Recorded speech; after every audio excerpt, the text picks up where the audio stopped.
Latvijas Banka nākus klajā ar jaunāko finanšu pieejamības pārskatu, kurā publicēti vairāki interesanti dati un secinājumi.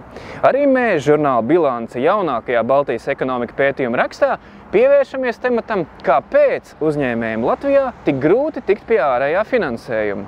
Meklējot cēloņus Latvijas ekonomikas atpalicībai no Lietuvas un Igaunijas, kā viens no iemesliem tiek piesaukt arī kreditēšana. Uzņēmēji pauž, ka izdevīgus vai reizēm pat vispār nekādus kredītus nevar saņemt, jo banku sektorā trūkst konkurences. Savukārt bankas saka, ka pašiem uzņēmumiem nepietiek kredītspējas. Kam vairāk taisnības un ko būtu jādara, lai situācija ar piekļuvu ārējam finansējumam uzlabotu? Par to žurnāla Bilance pētījuma Latvija Baltijas ekonomikā kā apsteigt Igauniju un Lietuvu 5. rakstā. Pirmkārt, kāda tad ir esošā biznesa kreditēšanas atšķirība ar Lietuvu un Igauniju? Un te seko pārsteigums. Kā liecina Latvijas bankas apkopotie dati, izrādās, ka ar Lietuvu nekādas būtiskas atšķirības nav. Citiem vārdiem, tur situācija ar uzņēmumu kreditēšanu ir tikpat čābīga kā pie mums. Proti, uzņēmumiem izsniegto kredītu atlikums Latvijā ir 13, bet Lietuvā 14,5% no iekšzemes koprodukta. Savukārt Igaunija gan ir krietni labākā situācijā. Tur biznesa kreditēšanas apjoms ir relatīvi gandrīz 2 lielāks, jeb 1/4 daļa no IKP. Kādi ir šīs situācijas cēloņi? Banku pārstāvi kā galveno iemeslu vājai kreditēšanai nosauc sliktos uzņēmumu finanšu rādītājus, kur galvenie faktori ir ēnu ekonomika un zems pašu kapitāls. Kā norāda Swedbank ekonomiste Līva Zorgenfreja, 2021. gadā Latvijā pozitīvs pašu kapitāls bija 66% uzņēmumu, kamēr Lietuvā šādu uzņēmumu bija 83%, bet Igaunijā 97%. Lai sāktu runāt par kreditēšanu, galvenais, lai uzņēmums ir pelnītspējīgs, lai tam ir pozitīvs pašu kapitāls. Banku finansējums noteikti būs tad, kad uzņēmums sāks savu kapitālu uzkrāt un atstāt uzņēmumā.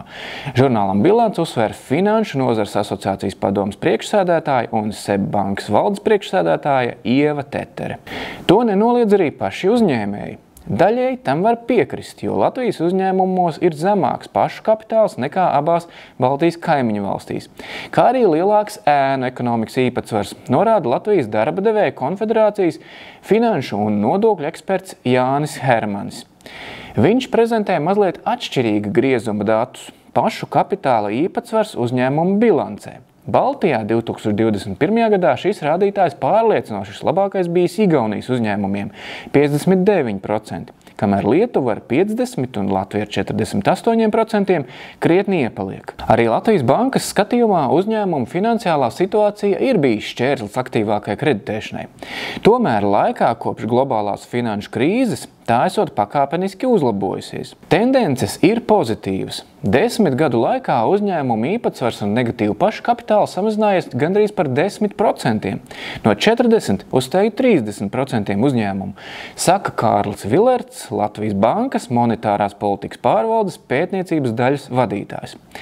Tāpat uzlabojusies ir arī uzņēmumu rentabilitāte, sarucis parādu sloks un krietni samazinājies arī maksātnespējas procesu skaits. Tomēr šim uzņēmumu kredītspējas pieaugumam neskāpēc neseko kreditēšanas pieaugums. Tas liek domāt, ka galvenais kreditēšanas problēma cēlonis varētu būt nepietiekama banku vēlme kreditēt, kas savukārt rodas no vājas banku konkurences apstākļiem. Kārlis Vilerts vērš uzmanību uz to, ka Igaunijā, kur kreditēšana ir krietni labāka, ir arī krietni asāka banku konkurence. Igaunijā ir vismaz 2 vietējā kapitāla bankas, Coop un LHV, kas pēdējā ekonomiskā cikla laikā ir agresīvi iegājušas tirgo un radījušas būtisku konkurences spiedienu. Savukārt Latvijā un Lietuvā lielāko banku segmentā darbojas vieni un tie paši spēlētāji, un arī problēmas ir faktiski tās pašas, secina Latvijas bankas eksperts. Šādam secinājumam par labu runā arī fakts, ka pat Lietuvā, kur uzņēmumu pašu kapitāla rādītāji ir krietni labāki nekā pie mums, kreditēšana tomēr ir līdzīgā apmērā kā Latvijā. Pašu banku pārstāvi problēmas ar konkurenci gan nesaskata. Šobrīd redzam, ka konkurence banku sektorā ir liela, gan privātpersonu, gan uzņēmumu kreditēšanā.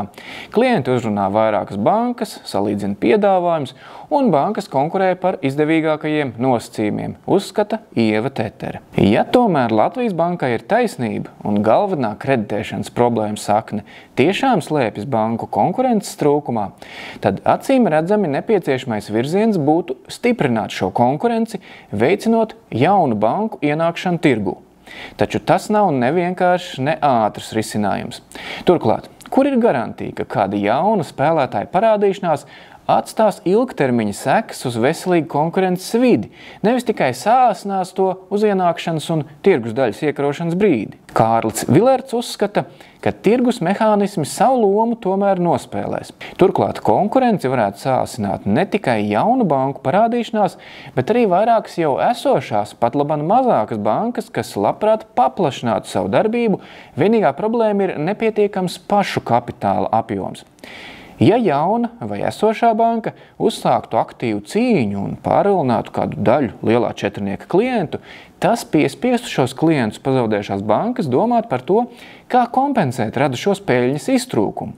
Šādā situācijā īsti nebūtu citas izvēles, kā kāpināt kreditēšanu, izsniedzot kredītus tiem, kam to vēl nav, paredz Latvijas bankas eksperts. Lai šāda kredītņēmēja pārvilināšana būtu iespējama arī praktiski, būtiska loma ir topošajām normatīvā regulējuma izmaiņām, kas ievērojami atvieglotu pārkreditēšanās procesu, kas šobrīd ir ļoti dārgs un sarežģīts.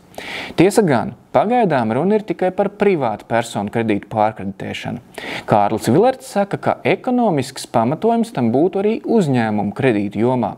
Vienīgi tur tas ir juridiski sarežģītāk. Tiesa gan, nevajadzētu arī likt pārāk lielas cerības uz to, ka pēc jaunā regulējuma pieņemšanas banku starpā uzreiz sāksies milzu cīņa par klientiem un visiem radīsies iespējas pārkreditēties uz izdevīgākiem noteikumiem. Pārkreditēšanās citur nav tikai paša kredītņēmēja izvēle. Vispirms taču ir jāsaņem otras bankas piedāvājums.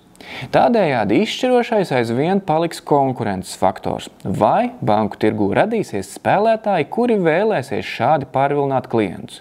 Ja tā notiks, tad gan, kas zina, varbūt varam pasapņot un iedomāties, ka kredītņēmēji Latvijā pat piedzīvos laiku, kad konkurence banku tirgū funkcionēs tikpat efektīvi kā telekomunikāciju pakalpojumu nozarē.